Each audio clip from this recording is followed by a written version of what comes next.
Ayan po mga kabayan, dyan sa gilid mismo ng release mga kabayan ay tanggal na yung mga kabahayan dyan. Doon sa unahan mga kabayan, masilayan natin yung mga crane doon. Dyan na po nag-board pile test na rin po dyan, no? Tapat po ito ng Golden City. Yung bandang kanan, yan na po yung Golden City mga kabayan. Yung Golden City po, hati po yan ng Santa Rosa at Cabuyao. Ito yung boundary, itong creek na ito. Bandang kanan, Santa Rosa, Laguna. Kaliwa, Cabuyao po yan mga kabayan. Ayan, no? Yan. Diyan sa area na yan, napakaraming bahay dyan. At matalahib. Ngayon, napakalawak na. Malinis na po yan. Diyan po tayo nagbike dati. Nag-live tayo dyan. mula Santa Rosa papuntang Cabuyao Sentro, no? Ayan po, mga talahiban yan dati mga bayan. Sa ngayon, napakalapad na po yan. Dito sa ating drone shot, medyo masikip tingnan, maliit, pero mataas po ang lipad natin dahil po ay baka makita sa ano. Alam niyo na. Ayan po mga bayan, oh. Yan, maraming bahay po yan dyan. At bandang kaliwa, palayan po yan mga kabayan, talahiban, no? Yan po. Ngayon po, tinanggal na po yung mga bahay dyan. Pero may natira pa, oh. May mga bubong pa rin, oh. Hindi pa umalis, no? Mga tigas-tigas din. Lalaparan pa rin yan, mga bayan. Pero ngayon, malapad na po. Yan. Pero lalaparan pa yan, mga bayan. Dahil 15-15 po. Kasi yan, ang alignment ng PNR na sa gitna. Ayan, pinaspasan na po ang trabaho rito. Malapit sa boundary ng Santa Rosa at Cabuyao, mga kabayan.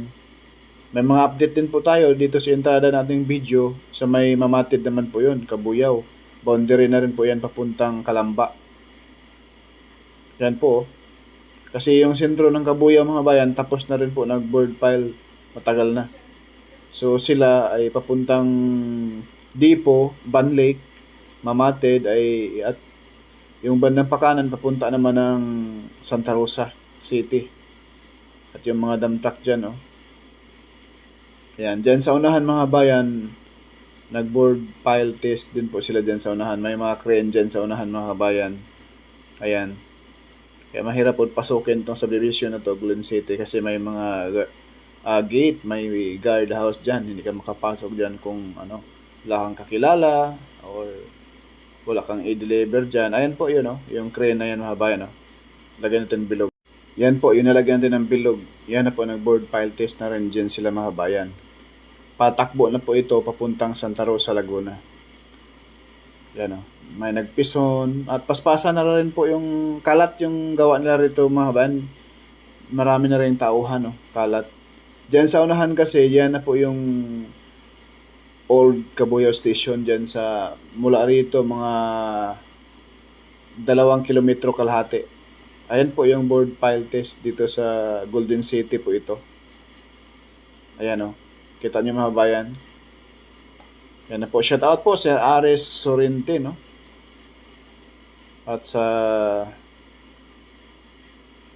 Bell program ng ating gobyerno. Build Better More. Build program ni Pangulong Marcos, no? Pinagpatuloy po niya yung Build program ni Pangulong Duterte. Yan, yun ang kagandahan sa mga pangulo ngayon na magkasunod. Dahil hindi sila namumulitika, no? Basta kung ano ang nasimula ng unang pangulo, basta ikabubuti sa sambayan ng Pilipino sa transportasyon ng ating bansa, ipagpatuloy. Yan po ang ginagawa ni Pangulong Marcos. So may mga projects si Pangulong Marcos doon sa Sariaya, sa paglagay ng mga recrap sa mga ilog doon. I-upload na rin po natin next week.